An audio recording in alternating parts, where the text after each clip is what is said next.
তিতুমির কলেজকে বিশ্ববিদ্যালয় করা যায় কিনা সম্ভবতা যাচাইয়ে এক সপ্তাহের মধ্যে কমিটি গঠনের সিদ্ধান্ত নিয়েছে সরকার। বিকেলে সচিবালয়ে আন্দোলনরত শিক্ষার্থীদের সঙ্গে বৈঠকে এই সিদ্ধান্ত নিয়েছে শিক্ষা মন্ত্রণালয়। এদিকে কমিটি গঠনের আশ্বাসে আন্দোলন স্থগিত করেছে তিতুমির কলেজের আন্দোলনরত শিক্ষার্থীরা। এর আগে মঙ্গলবার সকাল থেকেই পূর্ব ঘোষিত ক্লোজ ডাউন তিতুমির কর্মসূচি পালন করে তারা। কলেজের ভেতরে ক্লাস বর্জন করে বিক্ষোভ করেন শিক্ষার্থীরা। এ নিয়ে কলেজ ক্যাম্পাসে ব্যাপক সংখ্যক পুলিশ মোতায়েন করায় ক্ষিপ্ত হন আন্দোলনকারীরা। পরে তোপের মুখে ক্যাম্পাসের বাইরে অবস্থান নেয় পুলিশ।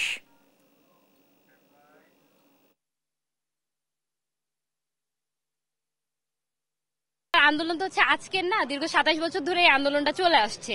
তো অনেকেই বলছে, আমি হচ্ছে তাদের কোনো ভুল ধরছি না, হয়তোবা তারা জানে না, তাদের এতটুকু জেনে নেওয়া উচিত যে এটা আন্দোলনটা আজকের না, 27 বছর ধরে এই আন্দোলনটা চলে আসছে। মেয়েদের হচ্ছে 3টা হল আছে, তারপর ছেলেদের 2টা হল আছে, একটা হচ্ছে বনানীতে 2টা ক্যাম্পাসের ভিতরে, আর হচ্ছে 9টি যাতায়াত করার ব্যবস্থা আছে, যেমন বাস আছে বিভিন্ন।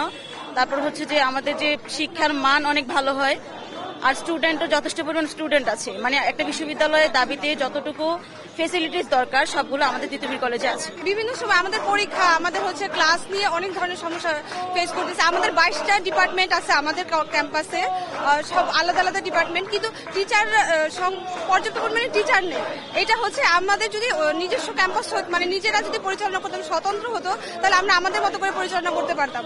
দর্শক, বিশ্ববিদ্যালয়ের বিষয়ে কমিটি গঠনের সিদ্ধান্তের পর আন্দোলন স্থগিত করেছেন তিতুমির কলেজের শিক্ষার্থীরা। এ বিষয়ে আরো জানাতে তিতুমির কলেজ থেকে সরাসরি যুক্ত হচ্ছেন সহকর্মী শাহিদুজ্জামান সাকিব। সাকিব, সরকারের আশ্বাসের পর আন্দোলন নিয়ে কি বলছেন আসলে শিক্ষার্থীরা?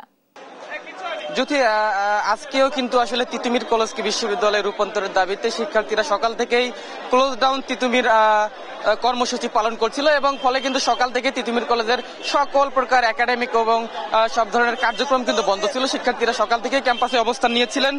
এরপরে কিন্তু আসলে বিকেল 4টার দিকে শিক্ষার্থীদের একটি প্রতিনিধি দল সচিবালয়ে তথ্য উপদেষ্টা মোহাম্মদ নাহিদ ইসলাম এবং শিক্ষা মন্ত্রণালয়ের কর্মকর্তাদের সঙ্গে বৈঠকে বসে বৈঠক শেষে শিক্ষা মন্ত্রণালয়ের বিশেষ সহকারী অধ্যাপক আমিনুল ইসলাম যেটি জানিয়েছেন যে আগামী 7 দিনের মধ্যে তিতুমির কলেজকে আসলে বিশ্ববিদ্যালয়ে রূপান্তর করা সম্ভব কিনা সে বিষয়ে আসলে সার্বিক বিষয়ে যাচাই বাছাই করার জন্য একটি কমিটি গঠন করা হবে। এমন আশ্বাসের পর কিন্তু শিক্ষার্থীরা আসলে তাদের যে কর্মসূচি রয়েছে সেই কর্মসূচি স্থগিত করবেন বলে আমাদেরকে জানিয়েছেন, এবং কিছুক্ষণ পরে এখানে আনুষ্ঠানিকভাবে আসলে শিক্ষার্থীদের প্রতিনিধি দল আমাদের সঙ্গে সংবাদ সম্মেলনে কথা বলবেন। শিক্ষার্থীরা কিছুক্ষণ আগেই কলেজ ক্যাম্পাসে এসে উপস্থিত হয়েছেন, এবং এখানে এসে কিন্তু তারা আমাদেরকে আরো বিস্তারিত জানাবেন তারা আসলে তাদের যে চলমান কর্মসূচি সেটি প্রত্যাহার করে নেবেন কিনা বা তারা কর্মসূচি চালিয়ে যাবেন কিনা সার্বিক বিষয়ে আসলে আমাদেরকে জানাবেন। আমরা এরপরে আরো বিস্তারিত আপনাকে জানাতে পারবো। জ্যোতি, সাকিবুজ্জামান সাকিব যুক্ত ছিলেন আমার সাথে। যুক্ত থাকুন, আবারও পরবর্তীতে যুক্ত হওয়ার চেষ্টা করব।